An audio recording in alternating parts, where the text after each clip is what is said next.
ఆషాఢ మాసంలోనే తెలుగువారి ఆది పండగ తొలి ఏకాదశి వస్తుంది.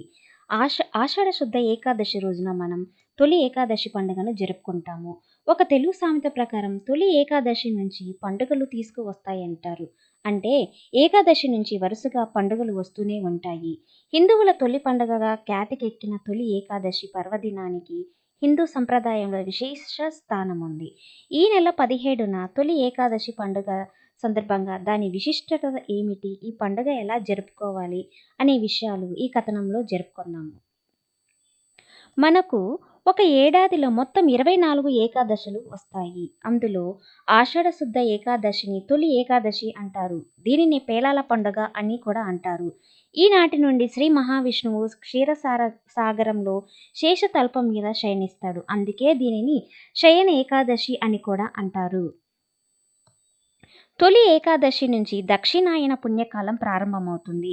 దేవతలకు రాత్రి సమయమని భావించే ఈ కాలంలో వచ్చే తొలి ఏకాదశి రోజున శయనించిన శ్రీ మహావిష్ణువు తిరిగి కార్తీక శుద్ధ ఏకాదశి నాడు మేల్కొంటాడు అని శాస్త్రవచనం.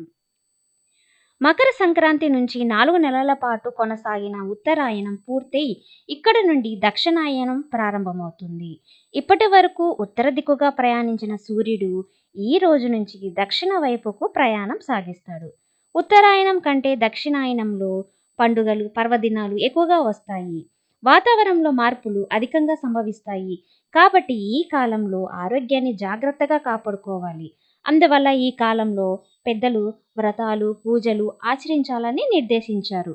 ఉపవాసాలు, పూజల పేరిట పాటించే నియమాలలో గొప్ప ఆరోగ్య సూత్రాలు ఇమిడి ఉన్నాయని చెప్పవచ్చు. తొలి ఏకాదశి విష్ణుమూర్తికి అత్యంత ప్రీతికరమైనది. ఈ పర్వదినం రోజున ఉదయాన్నే తలార స్నానం చేసి శ్రీ లక్ష్మీనారాయణులను భక్తి శ్రద్ధలతో పూజించాలి. ఉండగలిగిన వారు రోజంతా ఉపవాసం ఉంటే మంచిది. భారత భాగవత కథలు చదువుకుంటూ విష్ణు ఆలయాలను దర్శనం చేయాలి.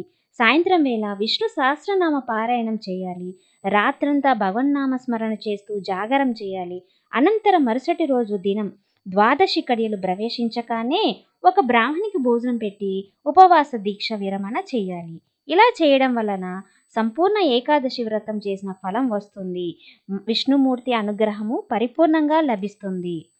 ఇక తొలి ఏకాదశి రోజున మరొక విశేషం ఏమిటంటే ఈ రోజున పేలాల పిండిని తప్పక తినాలని అంటారు. పేలాలు పితృదేవతలకు ఎంతో ఇష్టమైనవి. అందువల్ల ఈ రోజు మన పితృదేవతలను గుర్తు చేసుకోవడం మన బాధ్యత. అలాగే ఆరోగ్యపరంగా బయటి ఉష్ణోగ్రతలకు అనుగుణంగా శరీరం అనేక మార్పులకు లోనవుతుంది. గ్రీష్మ ఋతువు ముగిసిన తర్వాత వర్ష ఋతువు ప్రారంభమయ్యే ఈ కాలంలో శరీరానికి పేలాల పిండిని వేడిని కలుగజేస్తుంది. అందువల్ల ఈ రోజున దేవాలయాల్లోనూ ఇళ్లల వద్ద పేలాల పిండిని ప్రసాదంగా పంచుతారు. వేయించిన పేలాలు, బెల్లం, నెయ్యి, యాలకులు, సొంటి కలిపి రోట్లో దంచి తయారు చేసేదే పేలాల పిండి. వర్షాకాలం ఆరంభంలో వచ్చే తొలి ఏకాదశి పండుగ రోజున పితృదేవతల పేరుతో పేలాల పిండిని తినడం వలన మన రోగ నిరోధక శక్తి పెరుగుతుంది.